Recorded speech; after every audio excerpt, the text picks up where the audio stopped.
En tout cas, on va d'abord commencer avec The Search de Michel Hazanavicius, qui a fait beaucoup parler de lui lors de sa projection à Cannes. Les critiques étaient derrière en disant c'est pas bon du tout, etc., etc. Je me suis dit bon, allez, c'est les critiques qui sont pas contents parce qu'ils voient pas un film comme il a pu faire avant. Et puis voilà, on lui pardonne rien maintenant. Et donc il a remonté le film parce qu'il durait à la base 2h40, je crois, quand il était projeté à Cannes. Et là, il dure 2h15. Et donc Chloé va nous en parler car c'est la seule qui l'a vu autour de nous.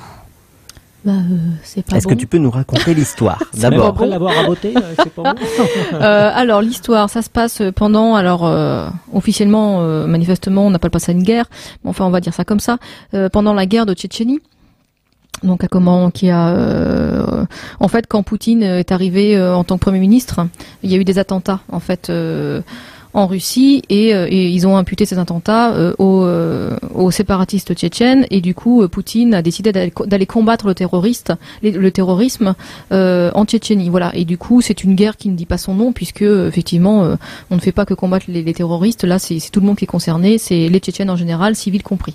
Voilà, donc dans ce cadre-là, on va suivre en fait 3 voire 4 destins, morceaux de destin en tout cas. Donc il y a, je me rappelle plus son nom, un soldat, en fait un jeune homme, soldat russe, enfin un jeune homme russe qui, parce que bon il se fait toper dans la rue par la police et qui au lieu d'aller en prison, du coup ils disent on a une solution pour toi, tu ne vas pas en prison mais tu peux t'engager dans l'armée. Ok, donc il y a ce soldat russe là. Je me demande si c'est pas Kolia. Raïssa, la grande sœur. Ouais. Je pense que c'est pas Kolia qui s'appelle ou je sais. Non, oui, c'est ça, c'est Kolia. Voilà, c'est Kolia. Kolia. Donc effectivement, il y a ce soldat russe qu'on va suivre dans sa découverte du milieu de l'armée russe. Voilà. Ensuite, effectivement, il y a une famille. Donc Raïssa, la grande sœur. Il va y avoir aussi le petit frère qui a 9 ans et qui s'appelle je ne sais plus comment. Le petit frère. Le petit garçon quoi du film. Voilà. Et c'est un petit garçon dans le C'est le petit garçon, voilà. Il s'appelle, il a un prénom, mais je ne me rappelle plus, voilà. Le petit garçon. Et on va avoir, en fait, une Française, donc jouée par Bérénice Bejo, pour la situer. Une Française qui est, en fait, envoyée, par la Commission des droits de l'homme, etc.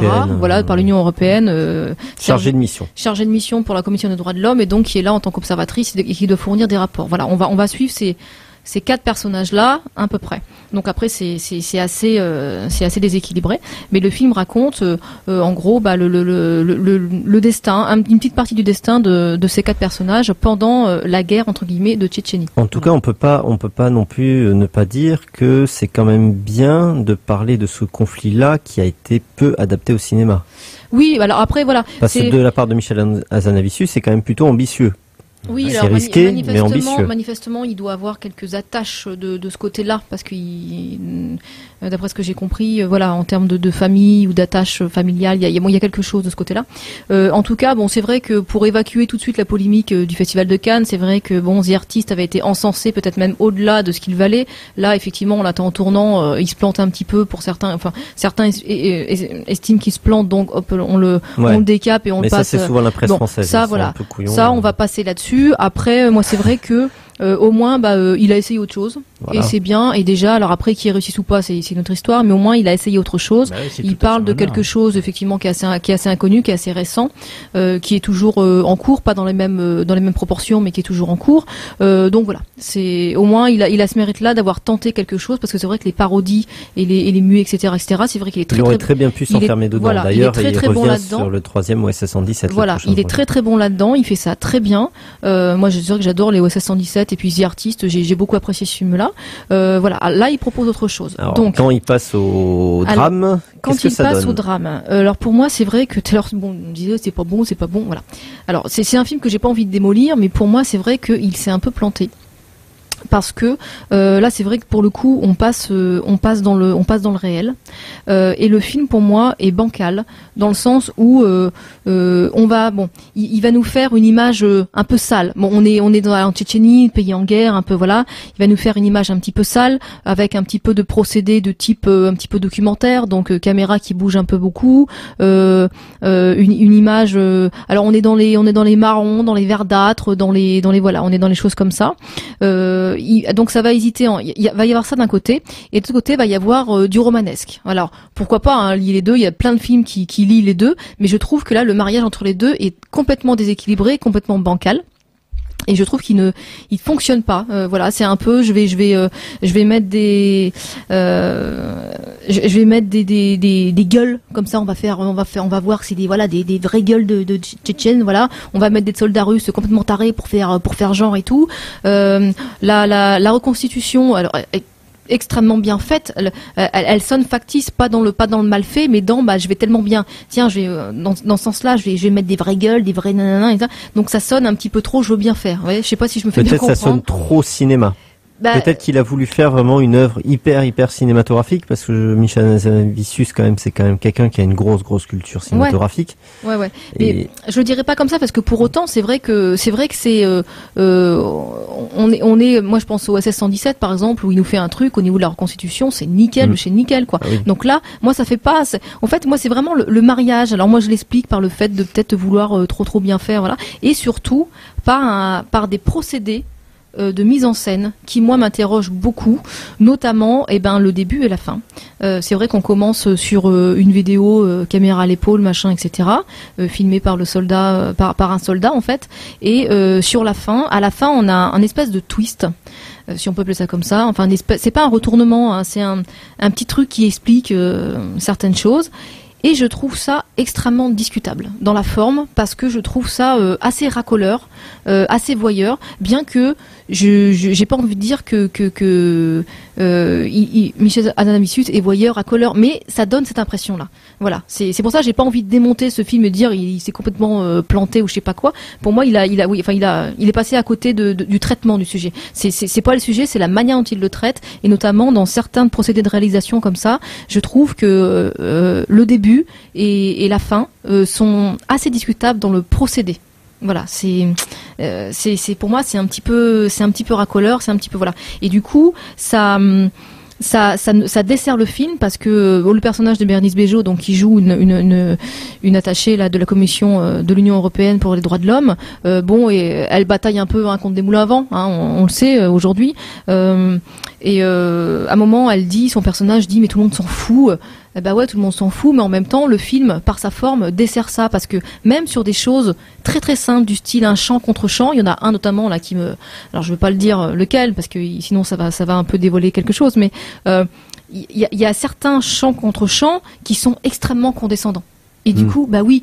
Et on tombe dans ce que le film dénonce. En fait, le film est ce qu'il dénonce dans sa forme, et c'est ça, moi, qui m'a gêné. Vraiment, ça m'a vraiment gêné. Il est bancal, il dénonce quelque chose qu'il est, avec une condescendance. Alors, une condescendance, je le pense vraiment, le réalisateur, je pense vraiment qu'il a été sincère dans son entreprise. C'est pas le souci. C'est pour ça que j'ai pas envie de démonter ce film complètement, parce qu'on n'est pas dans le racolage et dans le voyeurisme, etc.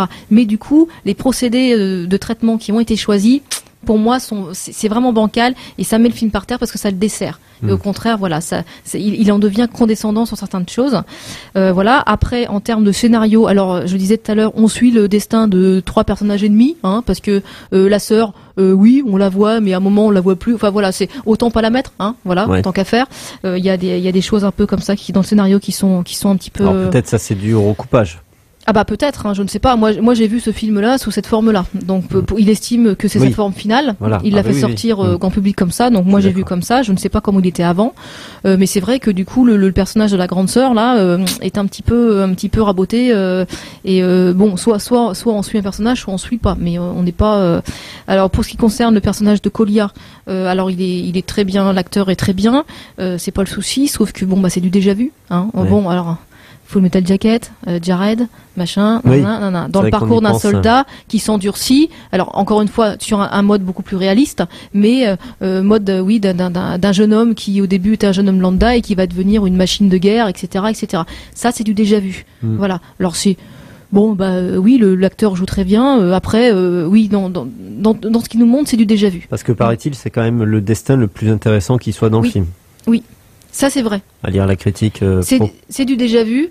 Mais bon, oui, c'est vrai que parmi les personnages de tout le film, c'est un peu le plus intéressant. Parce que c'est peut-être le plus simple à faire. Entre guillemets, simple. Peut-être. Enfin, non, je suis. C'est un personnage qui devient machine de guerre et comme il y a beaucoup de films qui ont effectivement traité du sujet. Voilà, mais là, on n'est que dans la redite. Hein. Oui, il y a rien de nouveau pour moi. Voilà, c'est ça. Alors, peut-être que j'oublie certaines scènes, mais pour moi, il y a absolument rien de nouveau. On sait exactement où il va. Voilà. En ce qui concerne ensuite le personnage. Le personnage du petit garçon, hein, qui se perd et qui va errer, qui va partir à la recherche un peu de sa famille. Rien de nouveau. Alors pareil, le petit bonhomme, il est très mignon, c'est pas un souci. Il joue bien, c'est pas un souci. Sauf que voilà, ça manque sérieusement d'épaisseur là dans l'écriture de son personnage. Ça manque de complexité. C'est un petit peu simpliste pour moi. C'est un petit peu simpliste. Mais déjà, rien qu'à voir un peu l'affiche, le gamin qui porte le bébé, tout ça, on sent bien le sentimentalisme derrière, quoi. C'est non, un peu le film festival qu'on peut voir. Peut-être que l'affiche est très mensongère parce que c'est justement. C'est pas l'affiche, c'est souvent les images qui ressortent. Oui, voilà. Donc c'est assez du coup mensonger parce que dans son traitement, là encore, Michel Hazanavicius justement n'a pas voulu faire de sentimentalisme. Il a dit on va décrire la réalité telle qu'elle est. La réalité elle est moche. Elle est pas machin, voilà. On va pas faire de pathos, pas de sentiment. Alors, à un moment, il y a quand même le personnage du petit garçon et le personnage de Bérénice Bejo là de l'Union européenne qui se rencontrent. Et à force de pas vouloir mettre du pathos, effectivement, il y en a pas, hein. Mais alors il y va avec les sabots, avec les gros sabots, hein. C'est à tellement ne pas vouloir en mettre.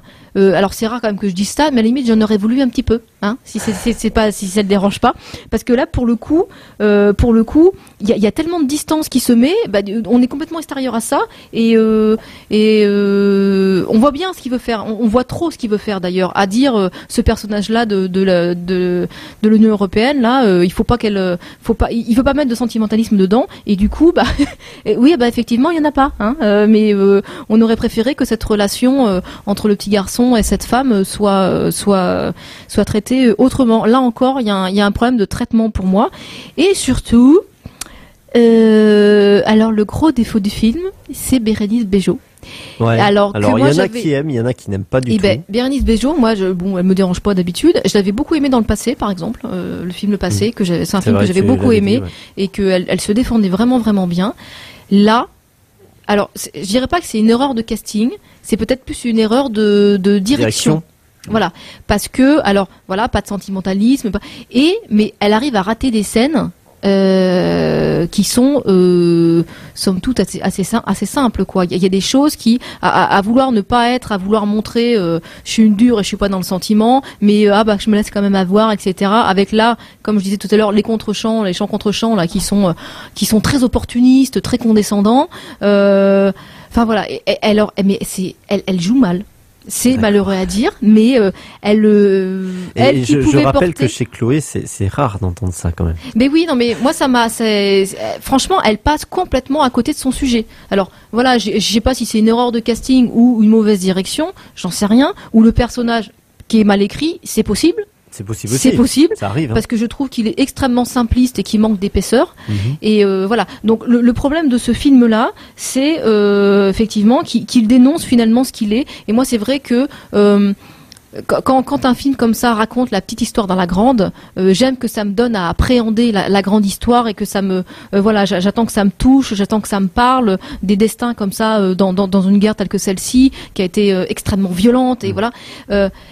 Finalement, on n'est pas ému, on n'est pas attaché au personnage. Alors, il peut leur arriver des trucs, même au petit garçon, à la limite, on n'est pas attaché. Il y a, à force de ne pas vouloir faire de sentiments, finalement, le spectateur est assez mis à distance. Donc, quoi qu'il arrive au personnage, on va dire, ouais, c'est bête, hein, mais bon, voilà, le film se déroule.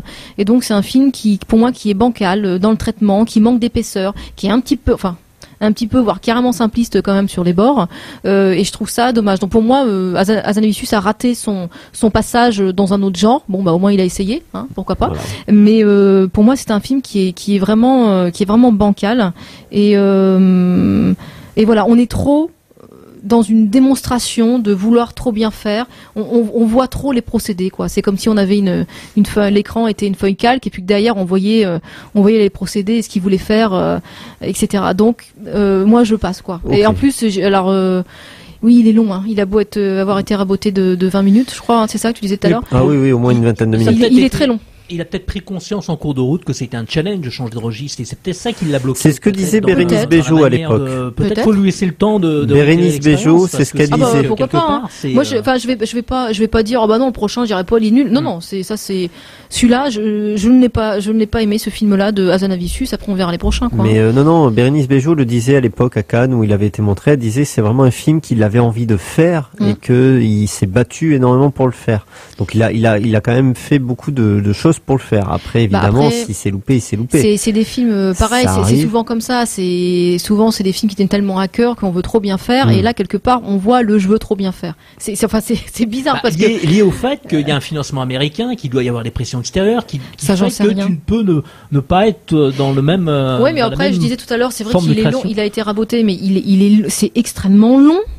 C'est très long. On s'ennuie quand même un peu. Alors d'écrire, on en parlait tout à l'heure avec les filles là de Qui Vive, effectivement, qui filment. C'est un film qui est lent, qui filme l'ennui, mais il est rythmé malgré tout. Là, effectivement, on peut filmer une errance, une recherche qui dure longtemps, etc. en le rythmant. Et j'ai pu lire que Michel Hazanavicius avait dit que oui, mais lui, les films longs, il les défend parce qu'il faut laisser le temps aux personnages et à l'action. Et bah là-dessus, je ne suis pas d'accord. Voilà, bon, voilà. Et là, je pense que là-dessus, voilà, c'est aussi ça qui fait que son film, peut-être un film un peu plus ramassé. C'est la nouvelle tendance avec toutes les séries qu'on a, d'essayer de développer, développer. Oui, mais bon, là, du coup, finalement, à force de développer, d'étirer, et le temps, et le personnage, et l'histoire, et le scénario, et bah du coup, il y a plus rien à étirer, et c'est extrêmement simple. Il y en a qui savent le faire, dans le cinéma asiatique, tu prends le cinéma d'Ouzgaouzienne, parce que c'est aussi dans leur culture. Oui, mais après, c'est vrai que c'est pas donné à tout le monde. Il faut bien l'avouer que cette année, on a eu des films longs et qui justement demandaient à être coupés. Ouais. Parce qu'on sentait qu'ils faisaient long pour faire long. Et ça, c'est le gros défaut actuel de beaucoup de films. Ouais. Donc là, c'est vrai que c'est un film pour moi. Pour moi, il est passé à côté. Bon, si ce n'est du sujet, en tout cas du traitement de son histoire. Parce que oui, le sujet, il reste intéressant. De toute façon, ça donne à voir quelque chose, effectivement, un conflit qu'on ne voit pas forcément, qui est très très peu traité. Mais il est passé à côté du traitement de cette histoire. Voilà. Et puis à côté aussi, peut-être au niveau du casting par rapport à Bérénice Bejo, c'est vrai que là-dessus, j'ai dit mais c'est pas possible. Elle fait vraiment, dit entre guillemets, elle fait vraiment tâche dans cette distribution, quoi. Voilà, on n'y croit pas une seconde, quoi. Voilà. Et juste une minute sur Annette Bening parce qu'il a quand même une grosse actrice américaine derrière. Oui, mais enfin, elle fait pas partie du truc. Encore une fois, c'est Annette Bening parce qu'elle est connue, elle est mise sur l'affiche. Enfin, son nom est mis sur l'affiche. Alors oui, elle passe, mais son rôle est pas extraordinaire. Et puis bon. Elle est bien, hein, c'est pas le souci, mais. Elle est sortie de sa retraite en plus, hein, j'ai l'impression qu'on la voyait plus. Après. Mais bon, non, elle est dedans effectivement, mais elle a un rôle secondaire et je vois même pas pourquoi son nom est sur l'affiche, quoi. Ouais, d'accord, c'est très très secondaire. Les trois actrices, mais bon. Non mais bon, les trois qui ressortent, c'est l'acteur qui joue Colia, l'acteur qui joue le petit garçon, et puis Bérénice Bejo. Voilà, c'est les trois principaux. Si le dernier bon film où on a pu la voir, Annette Bening, c'est Ruby Sparks. Elle s'appelle Ruby, elle joue la mère. Ah ouais. Et oui, c'est elle. Elle joue la mère, Peace and Love, et elle est géniale d'ailleurs. Et Imogène, mais bon, ça on peut peut-être l'oublier, ce film-là, je sais pas du tout, je l'ai pas vu. Voilà. Bon, écoute, tu ne le conseilles pas, mais au cas où, au final, je le conseille pas. Enfin, moi, vous savez comment je suis. Enfin bon, voilà, En tout cas, s'il y en a qui veulent découvrir un petit peu le cinéma d'Hazanavicius hors parodique, on va dire entre guillemets, ou ne serait-ce que entendre parler un peu du conflit en Tchétchénie. Il y a ça aussi. Vous pouvez aller voir le film. Je crois qu'il va rester plus qu'une semaine au Café des Images, donc c'est la dernière semaine à partir de demain. C'est sûr. Je crois qu'il y est plus après.